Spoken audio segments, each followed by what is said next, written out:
Subscribe and share my channel Sudarsana. Shri గురుభ్యో నమః.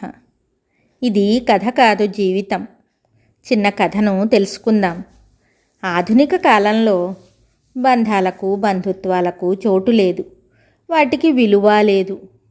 మనందరి దృష్టిలో మనిషి ప్రాణాలకు కూడా విలువ లేకుండా పోయింది.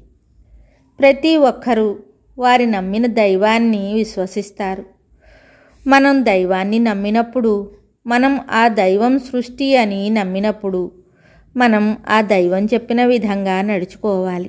కానీ మనం మనకు నచ్చినట్లుగా ప్రవర్తిస్తున్నాం, మనకు నచ్చిన దారిలో వెళుతున్నాం. తప్ప ఒప్ప అని ఆలోచించటం లేదు. ఇతర ప్రాణులకు ప్రాణహాని కలిగిస్తున్నాం.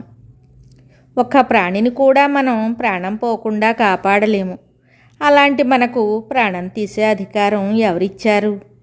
మనం ఏ ప్రాణిని బాధించటం, హింసించటం, చంపటం చేయకూడదు.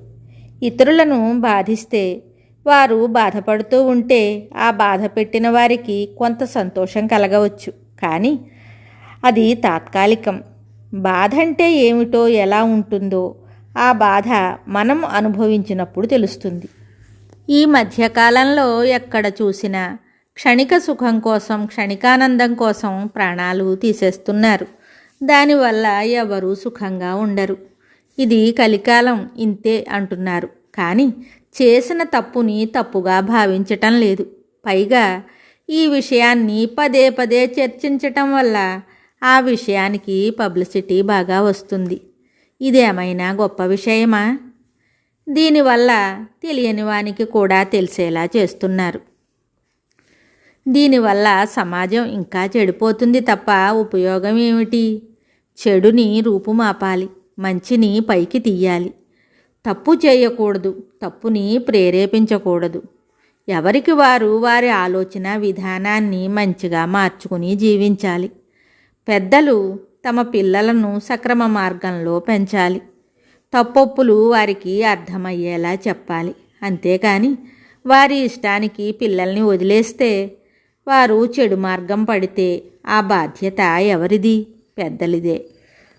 పెద్దవారు చెప్పకపోతే ఏది తప్పో ఏది ఒప్పో వాళ్లకు ఎలా తెలుస్తుంది? వాళ్ళు చేసిందే కరెక్ట్ అని అనుకుంటారు.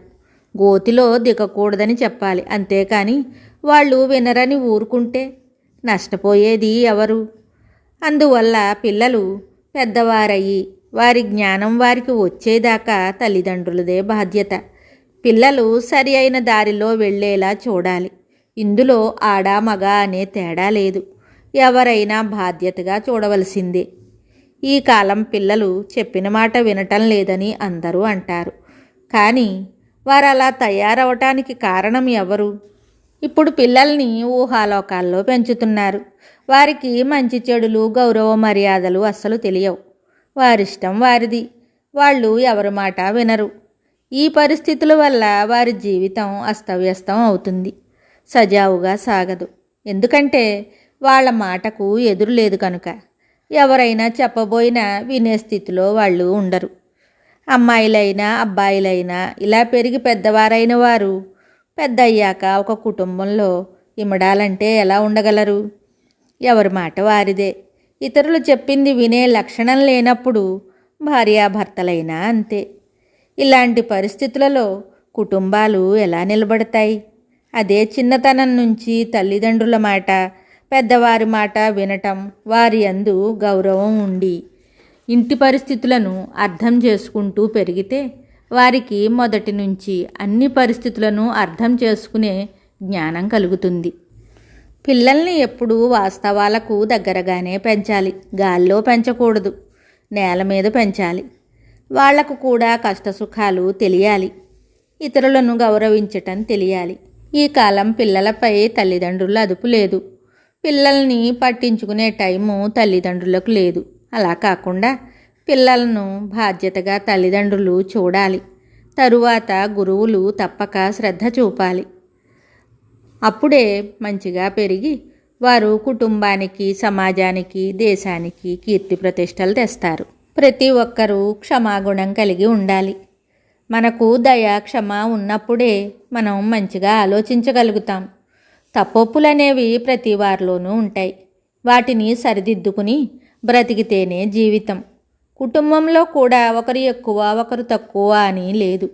ఈ కాలంలో ఇద్దరు ఉద్యోగాలు చేస్తున్నారు. అలా కాక ఒకరు ఉద్యోగం చేసినా ఒకరి ఇంటి పనిని చక్కదిద్దుతున్నారు. భర్త కష్టపడి సంపాదిస్తే భార్య కష్టపడి ఆ కుటుంబాన్ని చక్కదిద్దుతుంది. కుటుంబ నిర్వహణ కూడా చాలా కష్టమైన బాధ్యతే. ఇందులో తక్కువ ఎక్కువ లేవు. ఉద్యోగమే గొప్ప, ఇంట్లో ఉంటే తక్కువ అనే భావం సరికాదు. కుటుంబ వ్యవస్థ ఎంత పటిష్టమైనదో అంత సున్నితమైనది. భార్యాభర్తలు ప్రతిదానికి వాదించుకోకుండా సామరస్యంగా కుటుంబాన్ని చక్కదిద్దుకోవాలి. కుటుంబ వ్యవస్థ పోతోందని అంటున్నారు, కానీ ఎవరికి వారు ఆలోచించుకుని కొంత రాజీ పడితే కుటుంబ వ్యవస్థ పదిలంగా ఉంటుంది. సమస్య లేని మనిషి, సమస్య లేని వ్యవస్థ, సమస్య లేని కుటుంబం ఉండదు. దాన్ని చక్కదిద్దుకుని సవ్యంగా నడిపితే ఆ కుటుంబం కానీ ఆ వ్యవస్థ కానీ సమాజంలో నిలబడి గౌరవాన్ని పొందుతుంది. ఇప్పటి పరిస్థితులలో ప్రతి వాళ్ళు ఎదుటివారిలోని తప్పుని చూపిస్తున్నారు. అలా కాక వారిలోని మంచిని చూపితే, మంచి గురించి చెప్తే క్రమంగా వారిలోని మంచిని గ్రహించి మంచివారుగా మారటానికి ప్రయత్నిస్తారు. అంతేకాని వారిలోని చెడుని భూతద్దంలో చూపిస్తే వారు మంచిని ఎలా తెలుసుకుంటారు? వాడు చెడ్డవాడని వదిలేస్తే చెడ్డవాడుగానే మిగులుతాడు. అలా కాక నీవు చేసేది సరికాదు, నీ దారి తప్పని చెప్తే వెంటనే మారకపోవచ్చు, కానీ చెప్పగా మార్పు మొదలవుతుంది. అనగననగరాగ మతిశయిల్లుచునుండు తినగవేము తీయనుండు సాధనమున పనులు సమకూరు ధరలోన అని వేమన గారు చెప్పినట్లుగా మన ప్రయత్నం మనం చెయ్యాలి. మార్పు అనేది ప్రతి ఒక్కరి నుంచి రావాలి.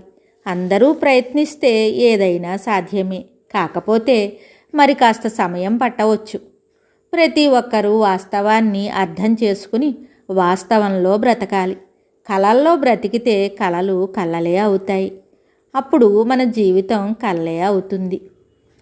జీవితం అందంగా, కుటుంబం పదిలంగా ఉండాలన్నా, మన జీవితాలు బాగుండాలన్నా మనం చేసే పని బాధ్యతతో కూడుకొని ఉండాలి. ఏ పనైనా నిజాయితీగా చేయాలి. మనలో ధర్మం ఉండాలి. అప్పుడు జీవితం నందనవనంలా ఉంటుంది. శుభం. Subscribe and share my channel Sudarsana.